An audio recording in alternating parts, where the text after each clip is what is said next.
Buenas, tchê, tranquilo, tranquilo. Sejam mais uma vez muito bem-vindos a esse canal onde as escrituras falam. E continuando a pergunta, será que o Espiritismo é o verdadeiro Evangelho de Cristo? Vamos lá, tchê.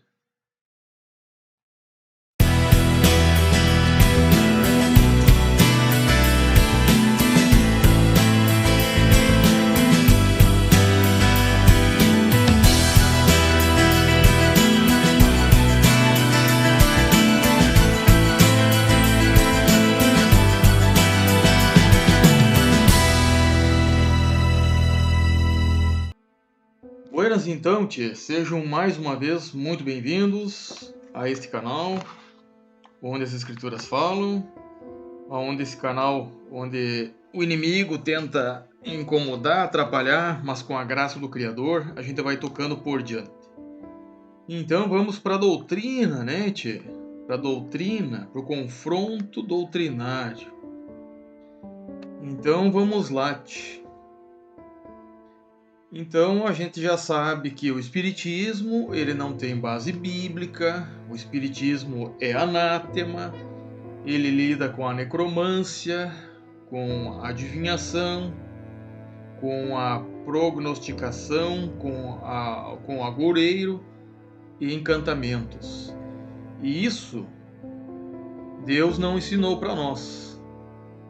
Então a gente já vê isso em Levítico 19:31, em Levítico também 20, versículo 6. Então vamos lá, tia, vamos ver o que então fala a doutrina espírita. Então o espiritismo, ele arroga para si a condição de ser o autêntico cristianismo. Será? Vamos ler então. Na página 61 do livro O Espiritismo e Linguagem Fácil.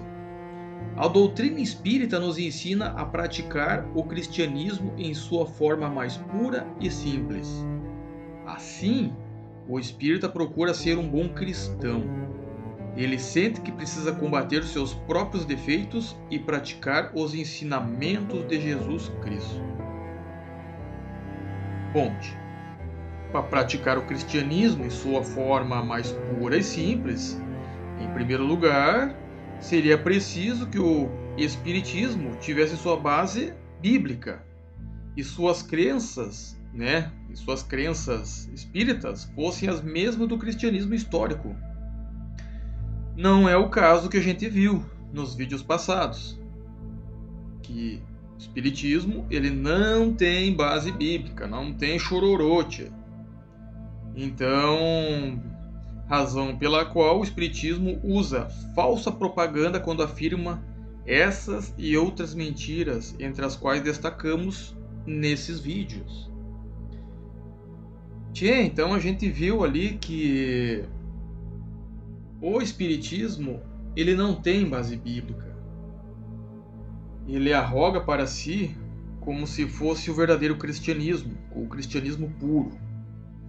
Mas, infelizmente, não tem base bíblica. O espiritismo, ele é anátema. O espiritismo lida com outra doutrina. E não é do Criador. Então, continuando, tchê. No livro dos médiuns, que é aquele livro que eu mostrei, o livro dos médiuns, Allan Kardec, Obras Completas, segunda edição. Na página 495 diz assim: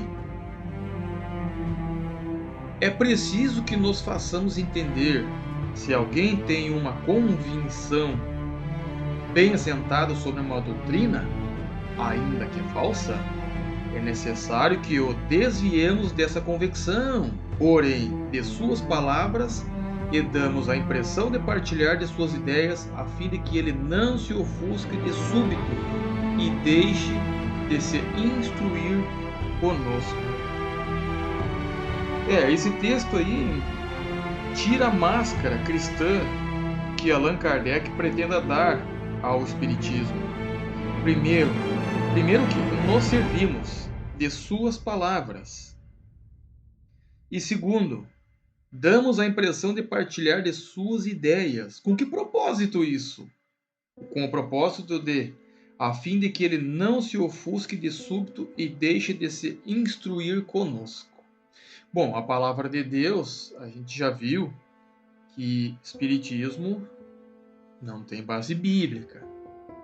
E aqui ele está dando uma falsa impressão de não ofuscar a pessoa para que ele não deixe pelo menos de se instruir com eles, né, com os necromantes.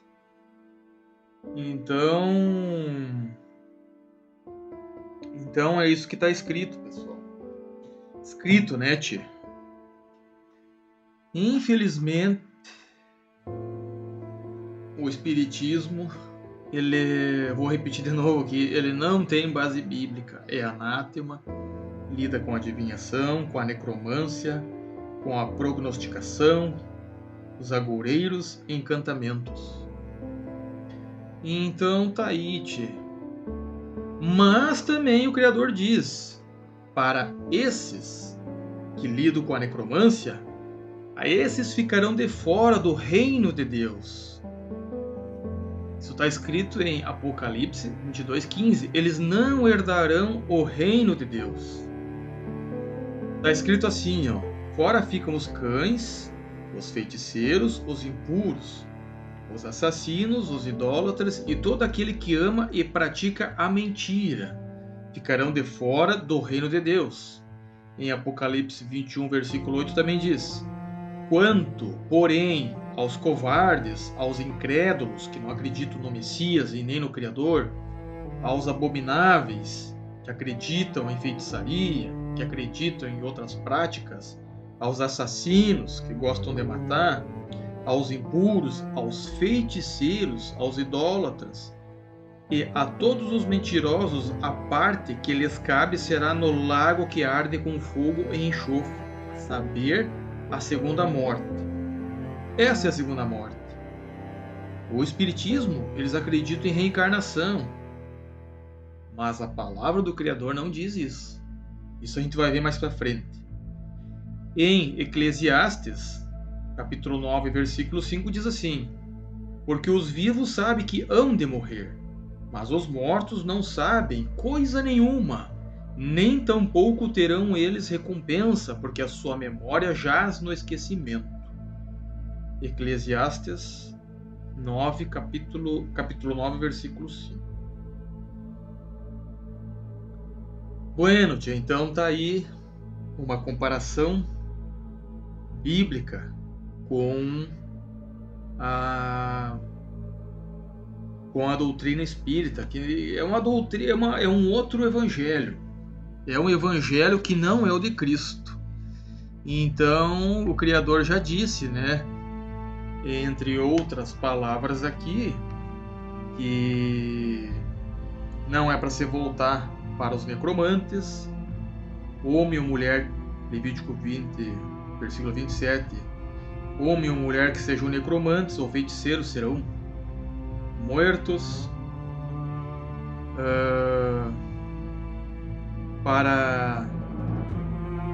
Bom, e Gálatas 1:8 diz, né? Pode até um anjo do céu ou alguém anunciar outro evangelho além do que Deus já nos deixou. É anátema. Gálatas, capítulo 1, versículo 8. Então tá aí, né, tchê? Estamos chegando no final de mais um vídeo. Tá aí, né, o livro do Espiritismo, o livro dos Médiuns, de Allan Kardec, obras completas. Essa é uma edição de luxo, segunda edição. Está escrito no capítulo 495. Para quem quiser ler, tá lá. Ou até em PDF. Se alguém quiser tirar hoje, até em PDF, dependendo do livro ali, consegue se tirar. Então tá aí, né, tia? Espero que tenham entendido. Meditem na palavra do Criador. O Criador, nosso querido Deus, ele detesta, ele abomina a necromância, as adivinhações, as prognosticações, os agoureiros e encantamentos e a invocação dos mortos pelos espíritos. Tá aí então, tchê. Um forte abraço a todos, fiquem na paz do Criador e até o próximo vídeo. Até mais.